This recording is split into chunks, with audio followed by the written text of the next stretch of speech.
My dream life is to live close to the nature with animals.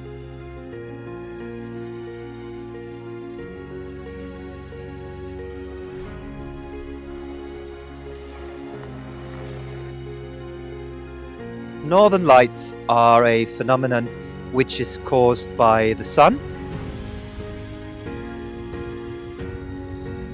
According to the legend, there were trolls.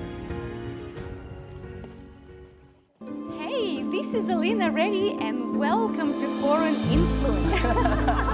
I even had a moment It was like a line in the sand, and I loved every second of it. I have to work even harder because now I'm To winning The Voice Australia.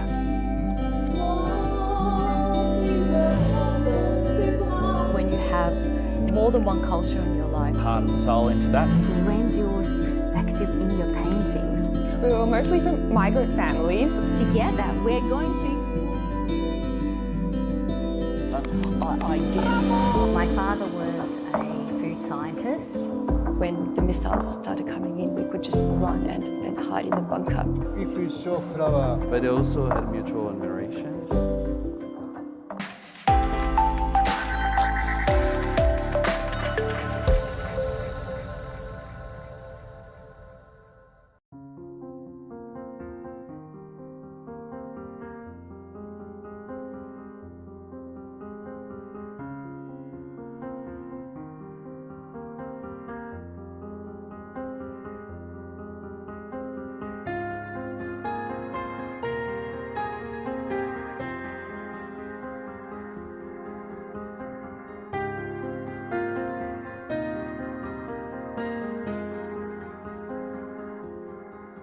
Hey, this is Alina Reddy and welcome to Foreign Influence.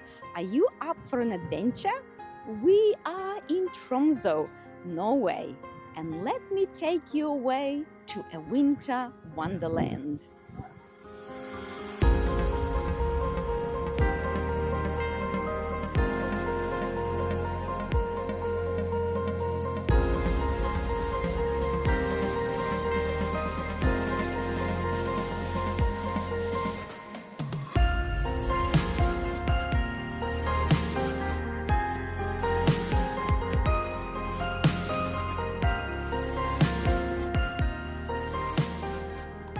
Good morning. Look what I've got for breakfast here. I've got some bread, I've got some eggs, and I've got scray fish roe. You can find scray fish in the Norwegian Sea. So I'm going to squeeze some on top of my eggs and it will give me good nutrients for today's activities, which are the drum roll. First one is going to be dog sledding. And in the evening, we're going to attempt to see northern lights. Look how dark it is. It's only 8 a.m. and it's so dark outside because the sunrise starts at 10 a.m. Bon appetit!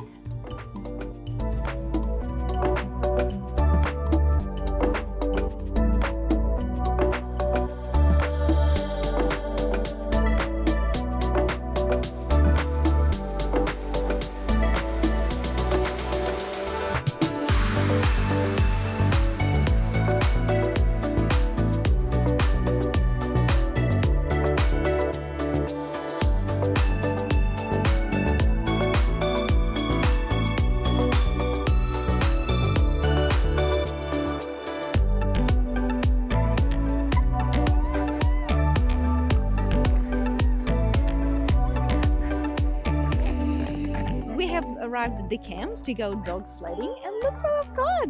I've got a little puppy. They've got about 80 dogs here on site, and this one is a very little one, so he's still a baby. He's still in training. Some facts about the dogs: they can pull 3 times of their body weight when they grow up, and they work for about 8 years until they retire.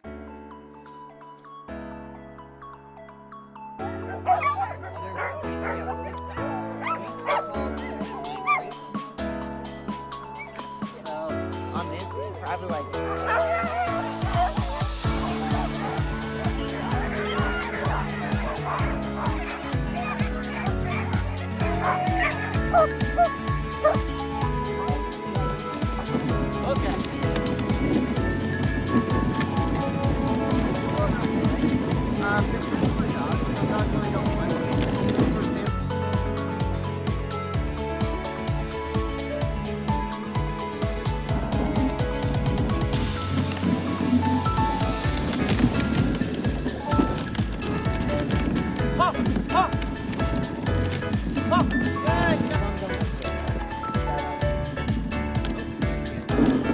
Oh, they love one.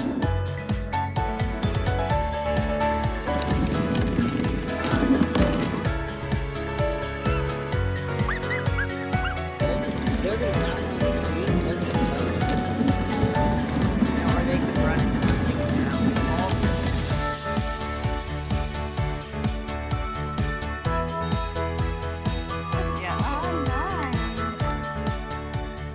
So my name is Moa, and I'm the owner of most of the dogs here. My name is Peter, and I'm a guide here. For me, I got my first dog 13 years ago, and from 1 to now I have 80 dogs. I've been running dogs for about 2.5 years. I have been guiding expeditions for maybe 10 years. My dream life is to live close to the nature with animals. So this is the way to live and move around with the dogs in whole Norway or even like out of Norway.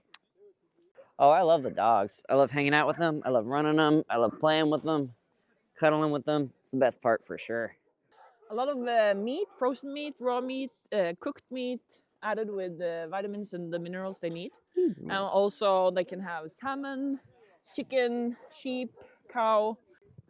Just depends on the time of year. We try and vary it up so that way they're still interested in their food. But if it's colder, fattier stuff and like salmon and stuff's better for their coats. So it just kind of depends on what each dog needs. The torch we are having in Tromso is called Tromso Norway Husky. And we're the only one in pretty much Europe that does dog sledding in the summertime. So that's called the Folgefanna Husky Camp.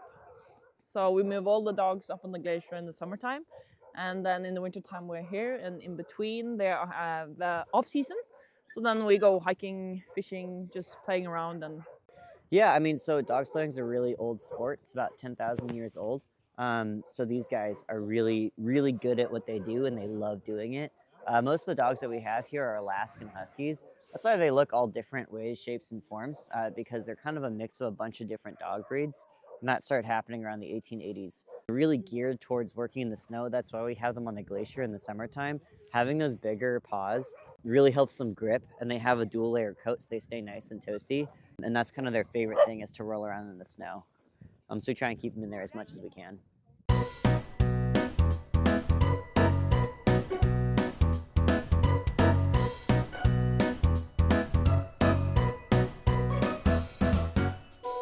Have you noticed that there are trolls everywhere around Tromso? All around the streets. This is because, according to the legend, there were trolls that were hit by the sunlight and they got turned into stone. That's why Norwegians associate landscape with trolls. The folklore is kept alive, and people can tell their fairy tales to their children and their children to their children. We are witnessing Northern Lights right now, this very second. We boarded a bus and we have a guide who brought us to this point, and this is our very first spot, and this is very, very exciting. There will be more spots to follow, so stay tuned and enjoy Northern Lights.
introduce yourself.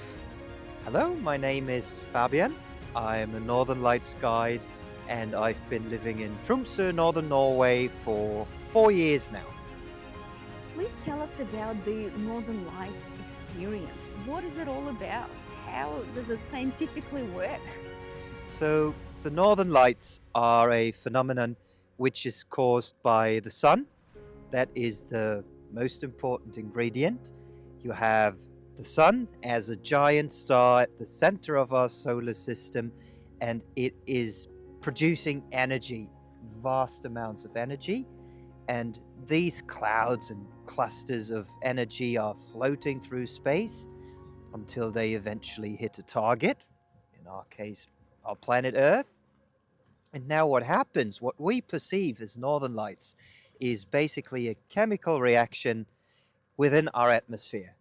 You have solar particles traveling down from the sun, entering the atmosphere, reacting with all the different components of our atmosphere. You get red colors, green colors, purple, pink colors, which are produced by nitrogen. The red and green colors are produced by oxygen particles within the atmosphere. All this is happening pretty high up in the atmosphere, between 80 and 400, 500 kilometers above our heads. The Northern Lights are best visible around the magnetic poles, the North Pole and the South Pole. You can get lucky and see Southern Lights in Tasmania, Australia, New Zealand, perhaps. Melbourne, yes. Or, which is probably a little bit easier, you travel all the way to Northern Norway and then you see Northern Lights almost every day if, and this is very important, if the sky is clear. You need a clear night sky to see the Northern Lights. Well, tonight we got such a treat. I cannot believe what a show the nature has put on for us. Tonight was a really, really nice aurora display. We had dancing purple Northern Lights. That's not your everyday aurora display. You can consider yourselves really lucky. Yes, very, very truly blessed. Yep.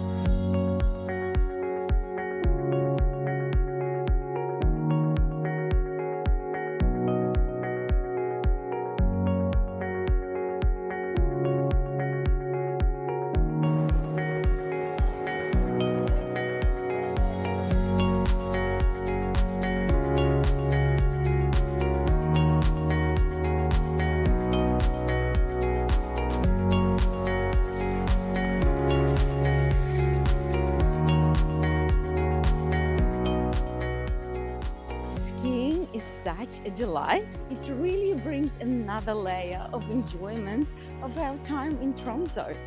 Norwegian people, they have a saying, something that goes like, you are born with the skis on your feet.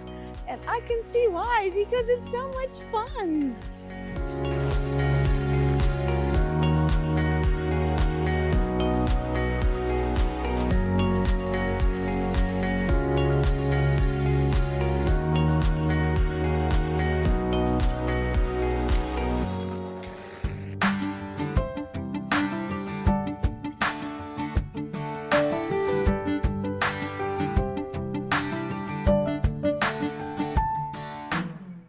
One of the things that I love about Norwegian cuisine is the fish soup. Especially after skiing on a very nice day, you can have this beautiful warm soup. It's absolutely delicious. And they always serve it with pieces of bread.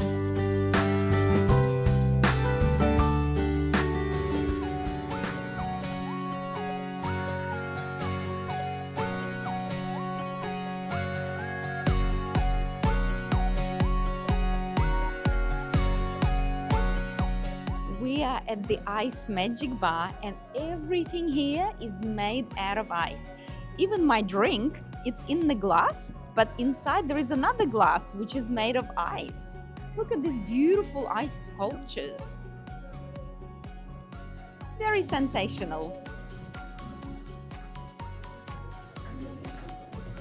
Oh, I am going to feel like I am a queen, just for 5 seconds.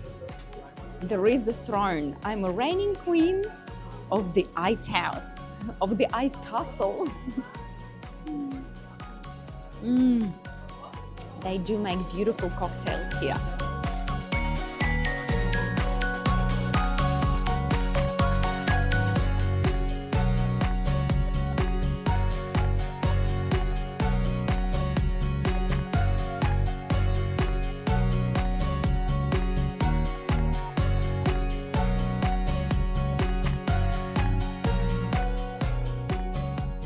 New day, new adventure. Look at this beautiful sunrise.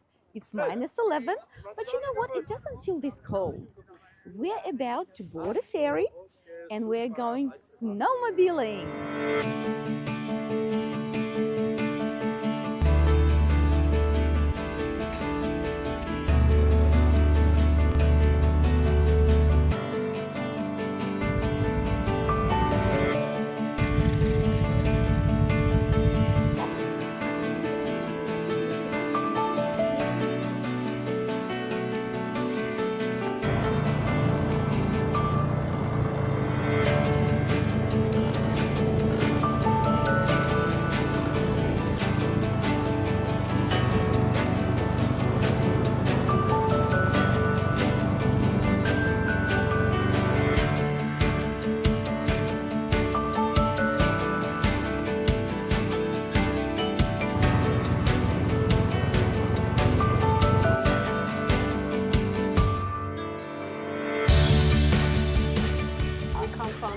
City where it actually no snow at all. Yeah.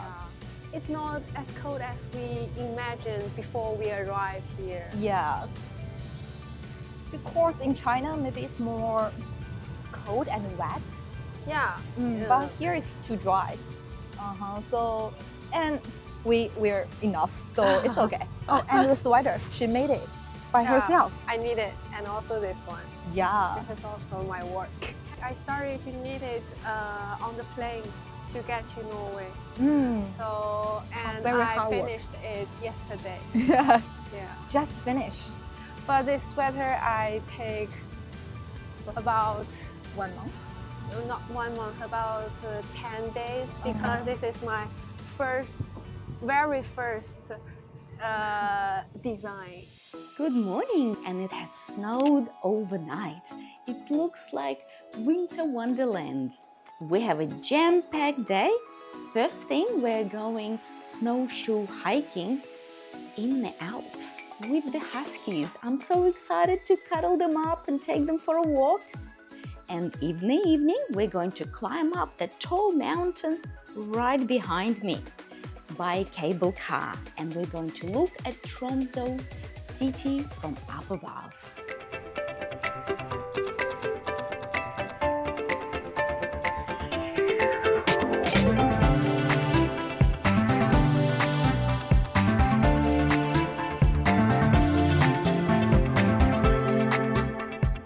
It's a beautiful morning. We have arrived at an island called Clavoya, and we are going to go snowshoe hiking with the dogs. So we had to be fitted in the space suits, that's what I call them, and special snowshoe hiking equipped shoes with spikes. We really have to be careful not to step on the dogs because that could cause serious injury. And we have to keep distance from one another. So after the hike, we're going to go into these beautiful huts to have nice hot chocolate and beautiful chocolate cake.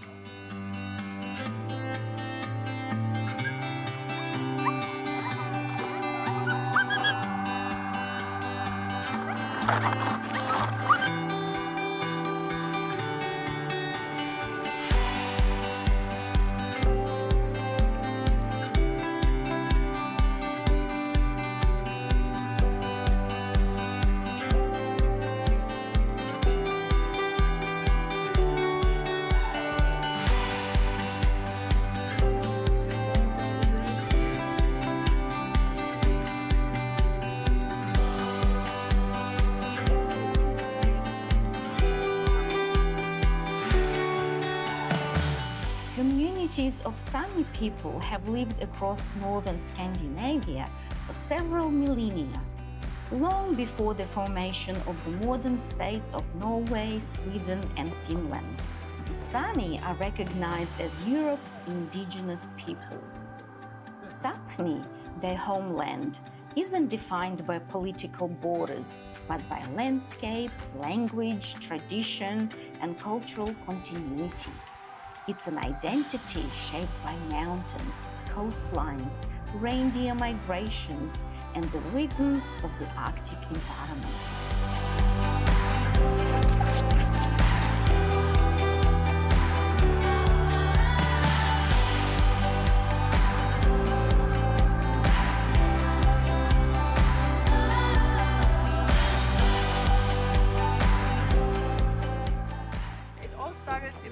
Alaska during the gold rush, when many people were coming to Alaska to get rich, of course, and they've been coming with their own dogs.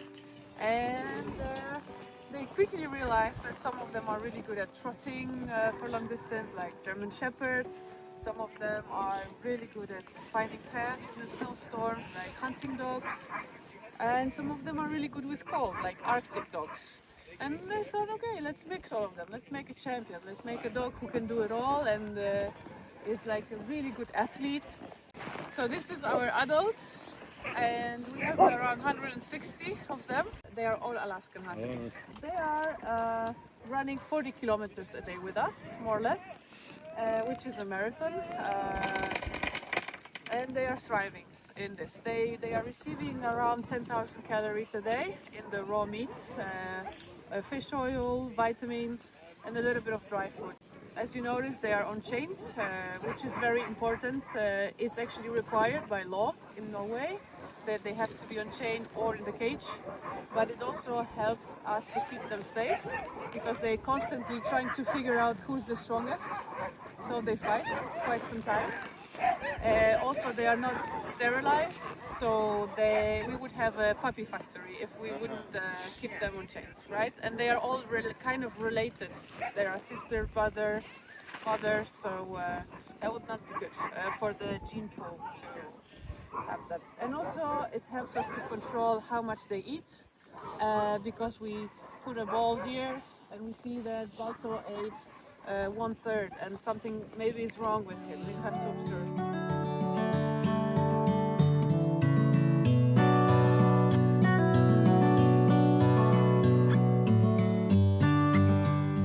It is so nice to come here and warm up after a very long hike. Look how lovely and inviting the fire is. Can you imagine? So many years ago, the tradition started with people together around the fire. The people share their stories, their experiences, and connect with each other.